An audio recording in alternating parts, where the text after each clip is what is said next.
En 2020, le Togo organisera une nouvelle élection présidentielle pour élire un nouveau président de la République et c'est ce moment-ci, que choisissent beaucoup de partis politiques pour donner leur intention concernant cette élection. Plusieurs partis se sont déjà lancés dans la course à la présidentielle du côté de l'Union des forces de changement. Aujourd'hui, le principal parti politique de l'opposition parlementaire, on n'entend encore rien pour le moment. Alors, quelle solution pour 2020 à l'UFC? Nous allons poser la question au docteur Folie Ekoué, conseiller politique de Gilles Christ Olympio. Docteur Folie Ekoué, bonsoir. Bonsoir, monsieur Samuel. Merci à vous d'accepter notre invitation. Je vous remercie. Nous avons lu beaucoup de choses sur les réseaux sociaux ces derniers moments concernant l'Union des forces de changement.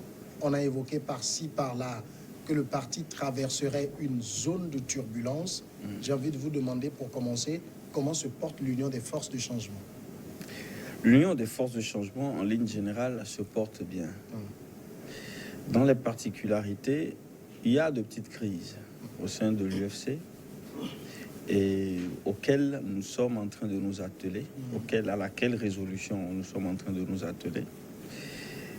Et ce qui met un peu le parti en difficulté relativement à la décision de participer ou non aux prochaines élections présidentielles. Du coup, vous dites comment nous nous portons, comme ci, comme là. Alors, est-ce qu'on doit dire que c'est l'imminence de 2020 qui fait que vous connaissez ces périodes de turbulence? Non.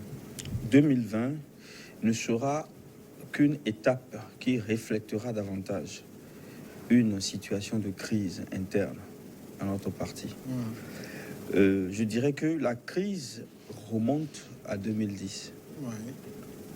Les élections législatives de 2013 ont été catastrophiques pour l'UFC. 3 députés sous l'étendue du territoire.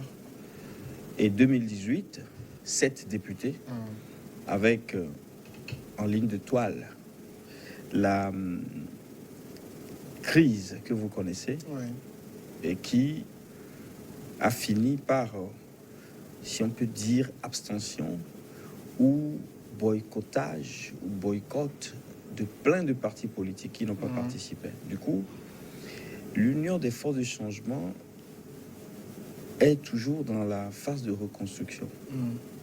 Voilà, de reconstruction, de remise ensemble, ou de remise à niveau, de remise à point de ces fédérations, de réanimation du parti et surtout de restauration de la partie de la gouvernance, c'est-à-dire de la tête du parti. Alors, dans une situation pareille, il est très difficile de chercher à s'élancer dans une compétition. Je rappelle que la compétition présidentielle est celle la plus ardue parce qu'elle a une portée nationale.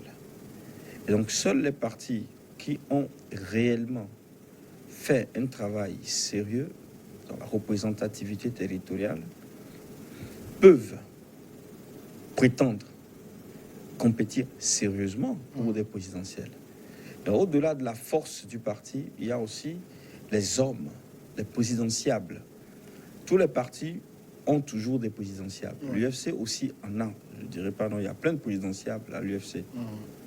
Le problème dont j'ai parlé tantôt, c'est que la désunion à l'intérieur des rangs empêche le parti de se lancer comme un seul homme.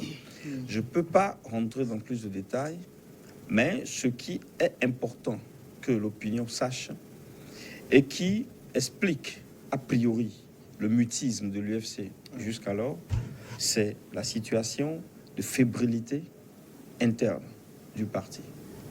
Est-ce que ça ne veut pas dire, en d'autres termes, quand vous évoquez la situation de fébrilité, que le président ne tient plus bien la barque? Le président de l'UFC, depuis son discours de novembre 2017, avait annoncé plus ou moins son retrait de la vie politique active. Disons que très bientôt, des gens qui ont moins de 80 ans, qui ont moins de 70 ans, pourront prendre le relais. Du coup, depuis 2017 jusqu'en 2019 où nous parlons, 2 ans ou 3 ans, nous sommes dans une période transitoire où il doit y avoir le passage de la main Le passage de la main n'ayant pas encore eu lieu, nous avons le président qui a exprimé son désir de se reposer, et nous avons le parti qui, partagé entre différentes influences, lutte pour rester en place. Et ce n'est pas une situation si catastrophique. Tous les partis vivent une telle situation à la fin du règne d'un président influent. Donc il faut faire la passation de service, il faut trouver les personnes adéquates pour conduire la barque. Une fois que cette phase atteint son terme, arrive à son terme, vous verrez que la barque se remet, la boussole, les marins et tout se remet en place. Alors nous pensons que dans une telle situation, une telle phase transitoire, il est trop risqué que le parti, comme bien de partis, comme à l'instar de beaucoup de partis, se frappe la poitrine de ses deux mains, tel un gorille, disant non, je suis puissant, je suis fort, je peux affronter tout le territoire. Ce n'est pas de la blague. Et ceux qui ont fait ça et qui ont réussi à passer le premier cap, le cap du premier tour, c'est des gens qui soit ont surfé sur des partis politiques existants et solides, comme le cas de Talon, par exemple, qui n'avait pas de parti politique, qui a réussi à se hisser à ce niveau de la magistrature. Mais il faut qu'il y ait des partis solides à la base, qui vont faire campagne, qui vont mobiliser les populations, qui vont chercher les votes, qui vont protéger les votes, qui seront dans les bureaux de vote, dans les CLC, ainsi de suite. Et cette structure-là, récemment aux élections locales, l'ANC, l'Alliance nationale pour le changement, a été, je crois, le seul parti politique de l'opposition qui a couvert plus de 60% du territoire. Et donc même l'ANC, dans une situation de compétition sérieuse au présidentiel, aura des problèmes dans une partie du territoire. Parce que ça montre que le territoire n'est pas couvert. Ce n'est pas des élections législatives, ni des élections locales, c'est des présidentielles. Et ce n'est pas sérieux de se lancer lorsque nous n'avons pas une couverture territoriale complète. En plus, il y a le risque de perte de moyens, de perte d'argent, perte de... Aujourd'hui, vous savez, dans les années 90, les gens, volontiers, se lançaient et suivaient le mouvement, je peux dire, l'Union des forces des changements, ou tous les autres partis politiques d'opposition qui avaient pignon sur rue. Les gens les suivaient volontiers, mettaient de l'argent dedans, commandaient eux-mêmes les tricots, et les suivaient parce qu'ils avaient un espoir qui est très élevé et qui semblait pouvoir se consommer à court terme. Mais ce court terme devenant un moyen terme et finalement un long terme, beaucoup d'énergie se sont émoussées. Et les gens, aujourd'hui, les gens ne veulent plus se sacrifier pour un éventuel ou un fictif objectif collectif pour lequel on va se sacrifier pendant longtemps. Les gens sont dans de l'immédiateté, du tic au tac, du hic et nunc, tout de suite. Et quand c'est comme ça, il faut avoir des moyens. À vous soudoyer les populations, comme ça se fait, les populations dans le concret, les gens qui leur construisent des puits, qui leur apportent de l'électricité, qui leur fait du bien, je parle du bien dans le concret. À ces gens, les populations font un calcul rationnel, ils donnent leur suffrage. Les idéologies marchent dans les grandes villes. Dans les zones rurales, c'est du concret qui marche. Or, un parti qui n'est plus tellement représentatif et qui n'a plus de moyens ne peut pas se permettre de faire ce jeu. Voilà pourquoi l'UFC, pour l'instant, dans cette phase de restructuration, est en train de se réexaminer. Ce n'est pas une triste nouvelle, ce n'est pas catastrophique, c'est de l'ordre de la vie des partis politiques, des formations politiques. Le temps est infini. L'UFC, clairement, ne présentera pas de candidat au présidentiel de 2020. L'UFC présentera un candidat à une condition qui sera peut-être révélée plus tard. Donc pour l'instant, à moins que cette condition ne s'accomplisse de façon inattendue ou exceptionnelle, l'UFC ne compte pas avoir un candidat pour les élections présidentielles. Mais ne pas avoir un candidat ne veut pas dire que le parti ne participera pas aux élections. On peut participer aux élections, soutenir un candidat, participer activement aux élections sans avoir un candidat soi-même. Le cas du mouvement africain, des Africains de France, le mouvement le MAF, dont certains parmi nous faisons encore partie, est illustratif de ce que je dis. C'est-à-dire que les Africains de France n'ont pas un candidat, n'ont pas eu de candidat aux élections présidentielles. Je parle de l'élection récemment de 2017. Ils n'ont pas eu de candidat. Pourtant, ils se sont mobilisés pour soutenir un candidat. Et c'est près de 6 millions de voix. Et les 6 millions de voix ont été déterminants pour le choix d'un candidat plutôt que d'un autre. Et c'est ça d'ailleurs qui a conduit Marie Le Pen à aller à un congrès où elle a dû changer le nom de son parti, du Front National vers le Rassemblement National. Donc c'est dans la balance, le mouvement des Africains français qui a joué. L'UFC a des militants un peu partout dans le pays. À un moment donné, le parti peut participer en soutenant un candidat. Nous pensons que, comme toujours, que le parti sera toujours prêt à soutenir la meilleure solution pour le Togo. C'est ainsi que, c'est dans ces termes que ça se raisonne. La meilleure solution pour le Togo, à un moment donné. Mais quand vous avez fait, par exemple, le diagnostic que vous venez de faire de l'UFC, où on comprend clairement que, côté financier, c'est un peu faible, maillage territorial, c'est également très faible, comment peut-on, dans ces conditions, dire il n'y a qu'une seule condition, si elle est remplie, le parti pourra présenter un candidat? C'est-à-dire, voilà, c'est une question qui doit être, à qui on doit donner une réponse, n'est-ce pas? Alors, il y a une condition sine qua non, selon laquelle, ou pour laquelle, ou en vertu de laquelle, l'UFC, indépendamment du maillage territorial, pourrait ou pourrait ne pas participer à ces élections.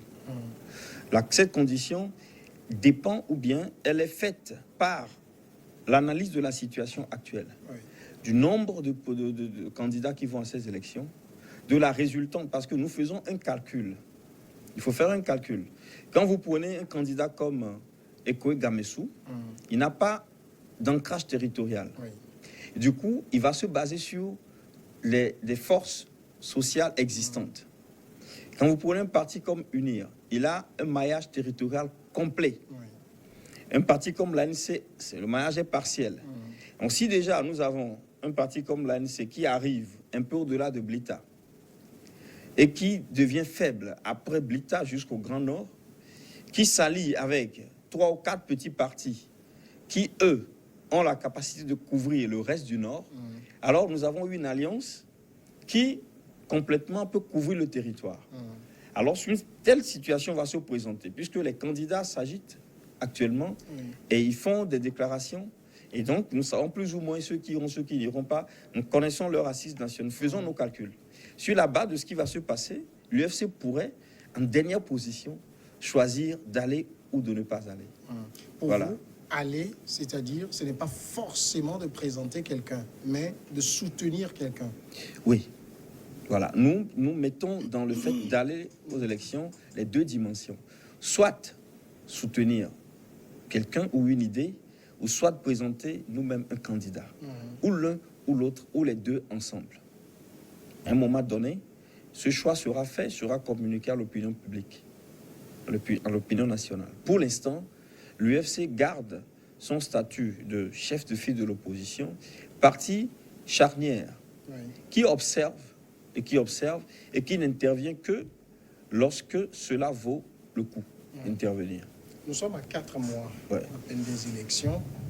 Est-ce que ce n'est pas le moment de se prononcer? Parce que ce qu'on reproche beaucoup à l'opposition togolaise, c'est de toujours faire les choses au dernier moment. Est-ce que ce n'est pas le moment de prendre position? Nous avons pris position. En faveur de quoi? En faveur d'une situation ou d'une approche attentiste, observatrice. Mais ça, c'est pas prendre position. C'est une position. Oui. Il ne s'agit pas forcément de dire oui, un peu comme l'ont fait plusieurs candidats, oui, nous irons aux élections présidentielles. Et vous savez, vous prenez un grand parti comme UNIR. Jusqu'aujourd'hui, UNIR n'a pas encore investi officiellement son candidat. Mais la situation d'UNIR est très différente parce que vous avez parlé de maillage complet du territoire. Oui. Ils savent que même s'ils se lèvent la veille, oui. Ils ont les gens sur qui compter. C'est vrai, mais cela n'exclut pas qu'un parti qui a toujours des germes disséminés un peu partout. Parce que finalement, la situation de l'UFC, au-delà de tout ce qui s'est passé, elle est très semblable à celle d'UNIR. Parce que l'UFC a des germes un peu partout. Ces germes peuvent être allumés à n'importe quel moment. Et nous savons de quoi nous parlons.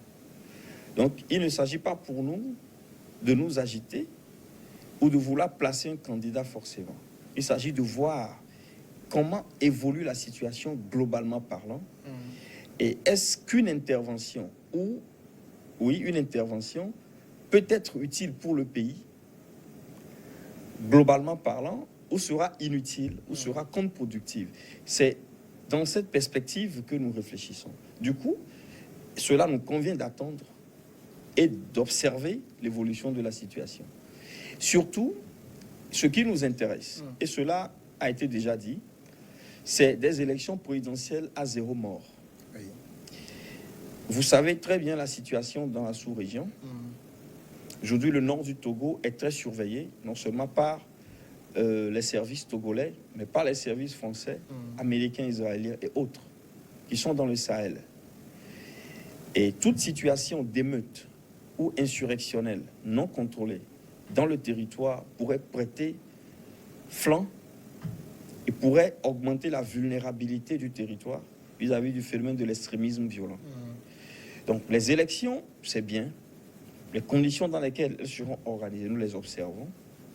Ce qui est important en tant que force charnière, politique charnière, tampon, force puissante mais calme, c'est l'observation de l'évolution de la situation globale. Au moment donné, au moment opportun, nous parlerons de beaucoup de choses. C'est quoi ce moment? C'est quand? Je pense que l'année 2019 finira et nous observons un peu la réaction de nos partenaires et des partenaires étrangers vis-à-vis de certaines revendications que certains partis politiques ou certains hommes politiques candidats avancent, notamment la question de la recomposition de la Cour constitutionnelle, qui est une question névralgique mais délicate, parce que la Cour constitutionnelle, ce n'est pas la CENI. Elle ne se recompose pas du tout comme ça d'un jour au lendemain. C'est une question très délicate. Ensuite, la question de la recomposition de la CENI elle-même, que beaucoup d'acteurs qui vont aux élections considèrent ne pas respecter les conditions de transparence ou de transparabilité, si vous me permettez le néologisme, nécessaires pour aller aux élections. Ce sont des questions politiques et beaucoup de personnes appellent aujourd'hui au dialogue. Oui.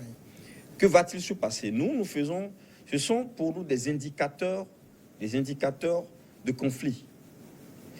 Qu'est-ce qui va se passer? Les acteurs vont-ils se retirer? Vont-ils se coaliser? Vont-ils boycotter les élections?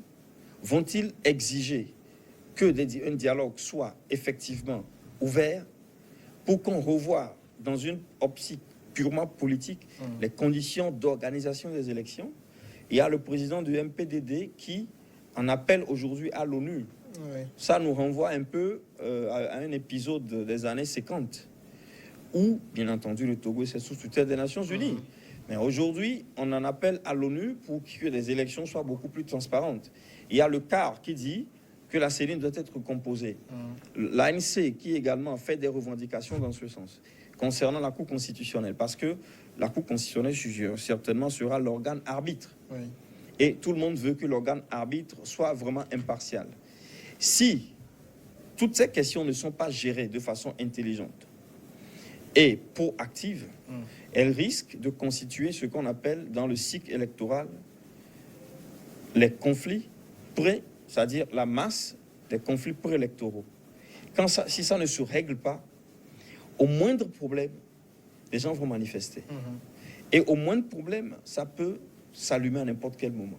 Il y a eu des élections pacifiques au Togo, c'est vrai. On espère que ce soit pacifique. C'est ce qui nous importe le plus, nous autres. que les élections soient pacifiques, à un moment donné, l'UFC se prononcera sur le fait qu'il aura un candidat ou qu'il soutiendra un candidat, et ce sera un candidat soutenu de façon officielle. Est-ce que le débat, par exemple, vous avez évoqué tout à l'heure Aguiome Kodjo, qui, j'ai lu quand même plusieurs réactions qu'il a eues, et il estime que si on a plusieurs candidats face au chef de l'État actuel, il est sûr que l'opposition perdra. Est-ce que le débat sur une candidature éventuellement unique ou commune intéresse l'UFC? Le débat sur une candidature unique intéresse l'UFC au plus haut point. Dans ce sens que la dernière apparition radiophonique du président national, c'était chez Dédé, où il a insisté sur la question de la réunification de l'opposition. C'est son dernier diagnostic avant son retrait de la vie politique active. C'est-à-dire que tant que l'opposition sera émiettée, il y aura des conflits, il n'y aura jamais de victoire contre le parti au pouvoir. Ça, c'est une conclusion qui est réelle. Donc si du coup, des gens s'activent pour qu'il y ait une candidature unique, c'est une bonne chose. Ça facilite d'ailleurs les élections, ça rend plus simple l'organisation des élections. Parce que plus de candidats, plus de revendications, plus de conflictualité. S'il y a 1 ou 2 ou 3 candidats au maximum au premier tour, peut-être qu'on n'ira même pas au second tour. Un autre avantage, si les candidats qui se coalisent arrivent à coaliser leur base, alors ça veut dire qu'il y aura vraiment un front uni. Le problème avec l'opposition, c'est que nous avons des têtes qui n'ont aucune représentativité réelle au niveau de la base, qui ne peuvent donner aucun mot d'ordre à aucune base. Parce qu'aujourd'hui, tout le monde parle, mais les Togolais, la base réfléchit. Nous travaillons sur le terrain, tout le temps, à l'intérieur du pays. Et je vois de mes propres yeux comment les Togolais de l'intérieur de la base sont très rationnels. Ils ne sont pas dans l'idéologie, ils sont rationnels. Donc, vous pouvez dire n'importe quoi, les gens savent ce qu'ils veulent au moment donné. Du coup, si des gens à Lomé se coalisent, sont 7, 8, 9, ils font un candidat unique, mais cette coalition ne se reflète pas proportionnellement jusqu'à la base, ce sera une coalition inutile. Du coup, ce que nous pensons, c'est bien qu'il y ait des dialogues pour qu'il y ait une candidature unique, mais il faut, ce qui est plus important, que la base puisse se comprendre. Sans cela, c'est inutile le fait d'aller vers les candidatures uniques. Mais au fond, est-ce que c'est vraiment utile d'aller vers une candidature unique? Plusieurs disent que la candidature unique est nécessaire pour battre Faure Gnassingbé aux élections. Bien, en 98, il y a eu une candidature presque unique. Mais les élections n'ont pas été gagnées. Bon, les élections n'ont pas été gagnées effectivement, c'est-à-dire à la fin, finalement. Du coup, est-ce que c'est une question de candidature unique? Est-ce que c'est une question électorale pure ou est-ce une question politique? Là, je parle en tant que politiste. Dans la norme, au plan normatif, nous disons que les élections sont discutées et transparentes lorsqu'elles sont ouvertes. Mais beaucoup de politiciens ne comprennent pas le concept d'élection ouverte. C'est-à-dire que si le pouvoir, l'accès au pouvoir n'est pas ouvert, les élections peuvent être transparentes, il n'y aura pas d'alternance. Or, l'accès au pouvoir est une question politique. C'est pourquoi le président national de l'UFC dit que se lancer dans des élections, c'est bien. Mais plus d'élections sans que l'accès au pouvoir ne soit effectivement ouvert. Et c'est là la question politique pour laquelle nous restons tranquilles. Parce qu'il y a un temps pour tout. Si vous demandez à moi un avis personnel, moi, personnellement, je suis pour la stabilité du Togo. Et je suis conscient que les États sont par nature unitaires. Et tous les États doivent être unitaires. Tout ce que les gens disent concernant les grandes démocraties de l'Europe, la France, où il y a plusieurs partis politiques, où on croit que les élections sont ouvertes, c'est bien, mais il faut savoir que en France règne un pouvoir unitaire. Si le pays n'est pas unitaire, Il n'y a pas de stabilité. Vous avez été compris, docteur Follier, qu'on doit arrêter parce que le temps est parti. Merci d'avoir répondu à notre invitation. Je vous en prie. Le conseiller de politique de Gilles Christ Olympio, à qui vous passerez le bonjour de notre part. Merci. On va marquer la pause. Après le journal, on est ensemble dans Regard croisé.